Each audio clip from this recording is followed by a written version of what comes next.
Good morning. If this video drops, then we're in for one hell of an adventure. Stay tuned.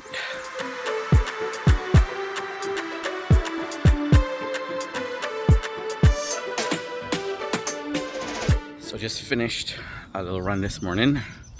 The sun is not quite up yet. Hasn't made it over the horizon. So if you've seen the Rally Barbados post, you'll notice that next stop is Rally Martinique. And for those who may not have been following, it has been a pretty rough May. Where to start? In May we damaged the clutch cylinder, so that had to get fixed, not a problem. And then the Rally Club had a test stage, and during that test stage the car just cut out. Couldn't really figure out why. Thought it might be something simple like a sensor or something. There's no footage of that because also the GoPro died. So there we have it.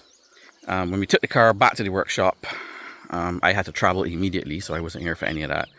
Took the car back to the workshop and they said permission to spend money because the engine had expired, so I needed a new engine. And when they took out the engine, they realized that some of the bracing on the chassis was cracked and radiator needed fixing, all that kind of stuff.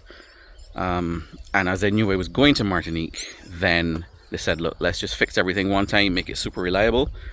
Engine mounts also needed to get changed, so a bunch of stuff. So when they told me I needed a new engine, I really started to panic, because who keeps spare engines knocking around? Inevitably, the great group of human beings that run in Bimacop, they do have them knocking around. So I was able to get one, and obviously you saw me at Rally Barbados, so it was installed and it worked. So extremely grateful for that as well. So even though it was a big setback mentally for me, financially as well, at least it's a good thing, because it means that all of this stuff is being changed for Martinique. Because you're going rallying overseas, you don't have access to your local workshop, nothing like that. So you need to make sure everything is on point. Right, so that was what, middle of May roughly. So Rally Barbados was the end of May. That's completed. And Martinique is going to be the end of July. So you have like 2 months to get your act together.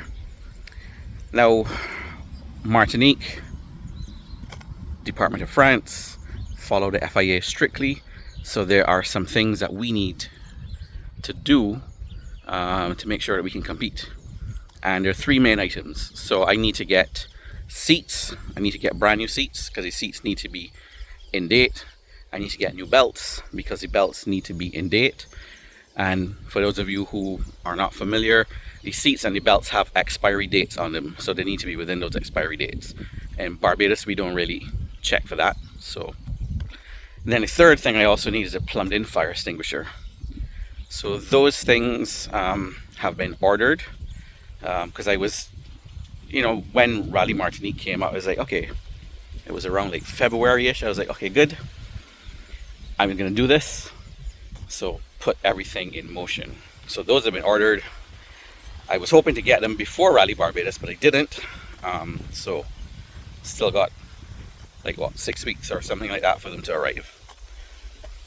So fingers crossed. Right, so rallying has always been on my bucket list, and the opportunity to do a tarmac rally, relatively close, easy to get to, logistically speaking. The organizers are going to send like a barge, and they are, I think, about 10 of us or so that are going.